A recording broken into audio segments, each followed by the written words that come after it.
Welcome to Table Talk Reviews. This is the Kickstarter preview for OT Fantasy Draft, designed by Lance Hill of Funhill Games.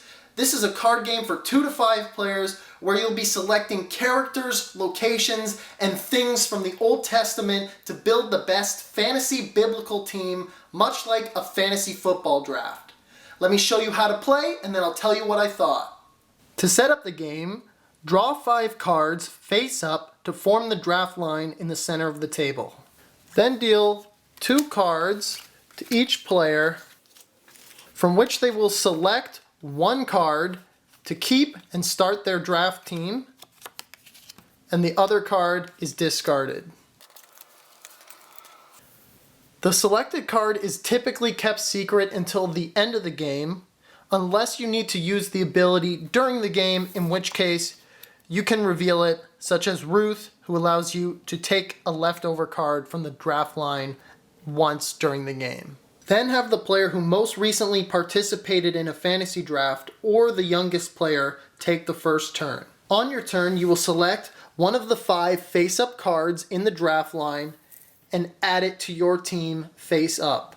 To end your turn, refill the draft line up to 5 cards. Players continue taking turns, selecting cards, and refilling the draft line until all players have selected 1 card for that round. When the last player selects a card, instead of refilling the draft line, discard the remaining cards and draw 5 new cards to form a new draft line. The player who selected last in the previous round will select first in the new round, and this repeats for 7 rounds, after which players will have at least 8 cards, and we proceed to scoring. Before I score this example, let's take a look at the card layout and some standard terms you'll find on the cards. In the top left corner, you'll find the starting points for the card. This is the base amount of points you will earn if this card is on your team at the end of the game. Underneath the name, you'll see the card type. In this case, Elijah is a prophet. There are also locations, things, leaders, leader prophets, and regular. In the bottom rules portion of the card, you'll find any additional characteristics such as man, woman, animal, and food, and additional rules for how that card scores points or interacts with other cards. Scoring then proceeds as follows. Select any cards to protect or silence using the card abilities on your team. For example, Aaron protects all cards from Snake, so I don't have any choices to make there.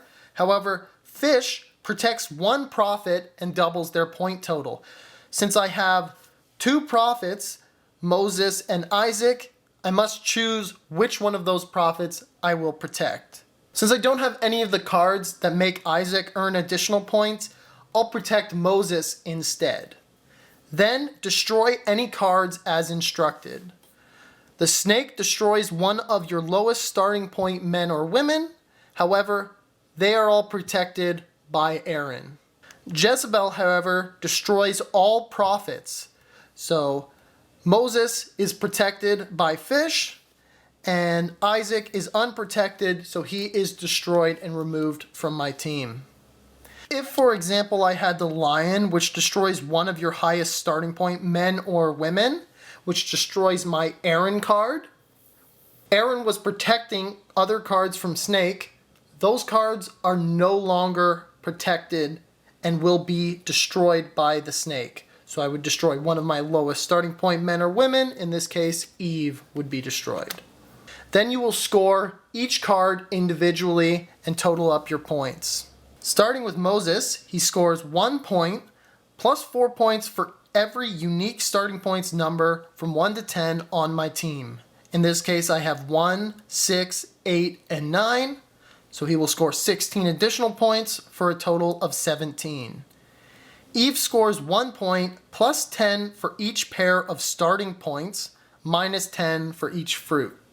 In this case, I have no fruit and only 1 pair of starting points. These 2 cards are both worth 1. So Eve will score me a total of 11 points. Aaron scores 9 points, plus 7 for each Ark of the Covenant, Moses, or Snake card. I have Snake and Moses for 14 additional points, a total of 23. Snake simply scores its 13 base points and is just destroying cards. Fish scores 1 point and doubles the points from the prophet that it protects. So it was protecting Moses, who scored 17 points. So this card will score an additional 17 points for a total of 18. Jezebel scores 8 points and no additional points from its rules text. Egypt scores 6 points plus 8 points for each Joseph, Pharaoh, or River. None of those cards I have on my team, so I'm just scoring the 6 points. Now total up your points. Whoever has the most has the best Old Testament fantasy team and is declared the winner of the game. OT Fantasy Draft is the type of game that you'll want to play over and over again as you try to discover those high-scoring card combinations. As you saw, the rules are very straightforward. There is a bit of luck as you might turn over a card that your opponent needs at the end of your turn, but overall it's a very solid card game, and that's one of the things I really like about Funhill Games. They make Bible-themed games that are not just trivia.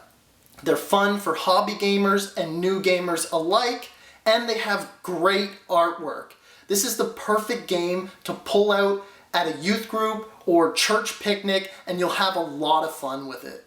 While any theme could have been applied to this game, the way the cards interact with each other is pulled directly from Bible stories. Things like Joshua destroying the wall, or Saul destroying David, unless you have the music card. These things are all very thematic and connected and relate back to different Bible stories you'll definitely be familiar with. For some players, scoring might seem a little bit convoluted, but once they replace this prototype score sheet with one that walks you through the process a little bit better, you'll definitely pick it up after your first game. All in all, I personally enjoyed OT Fantasy Draft. Hunting for those card combinations and realizing a new one and then trying to achieve it in the next game is what drew me to games like Dominion, and more recently, Red Rising has done something similar where you want to pair certain characters with other characters or not pair them with certain characters, and they score differently as a result of that. This game strips that down to a pure card game that plays really quickly and is easy to introduce to new players. So if you like those types of combo hunting games, or you're just looking for a good Bible-themed board game, definitely check out OT Fantasy Draft on Kickstarter. And if you want more board game recommendations, subscribe to my channel and stay tuned.